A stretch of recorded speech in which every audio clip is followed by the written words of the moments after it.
bersama saya Kakak kami 89 Fawid. Okey, hari ini saya nak buat video unboxing. Sebenarnya saya dah port sebenarnya tu, tapi saya nak tunjuk kali kedua sebab video pertama tak jadi sebab ada berlaku masalah dengan unboxing tu.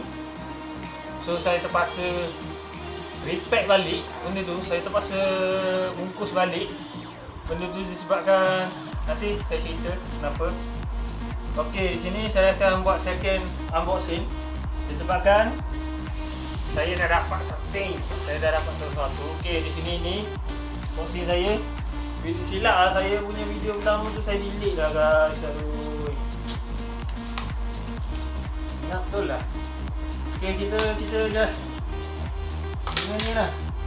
Okey.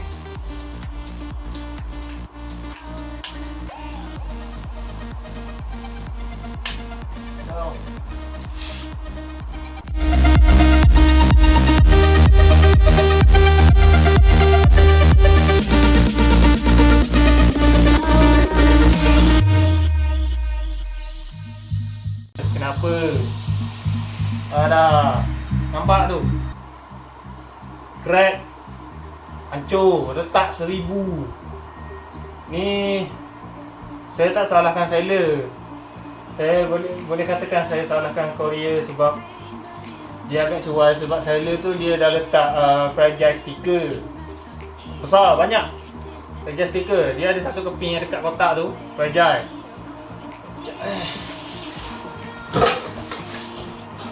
Ni fragile besar. Lepas tu dia bungkus dengan plastik hitam. Fragile pun dia balut dengan fragile sticker yang tu. Saya rasa dia pelan dia dah pesan kepada courier tu. So tapi courier tu mungkin tak tahu lah, mungkin bad mood, dia punya hari tak baik. So ini kita akan gantikan ni dengan yang baru. Seller tu dah hantar dekat saya side panel baru. So sini kita kena hati-hati tau sebab dia punya sekarang ni dia dah memang pecah. Disebabkan dia ada plastik ni, dia boleh tahan lagi tau. So di sini kita tak boleh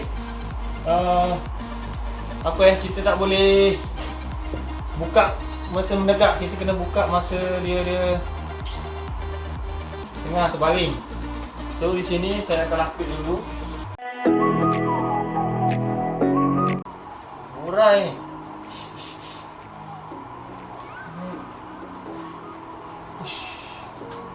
Wow. Ini berat lah guys. Macam ni. Wah, kita letak. Okey, yang ni kita letakkan tepi. So ini adalah penggantinya.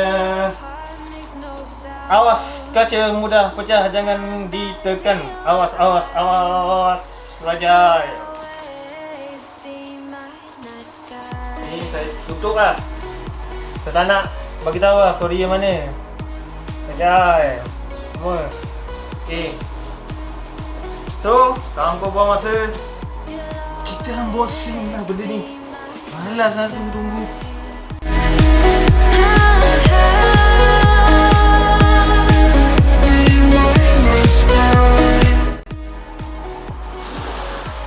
Okay guys, saya dah buka ni. Ni, sorry lah tak ada video sebab ada masalah sikit tadi. Okay, gaming free, tulisan terbalik. Saya dah buka, tak ada masalah. Okay, alhamdulillah. And the silence is so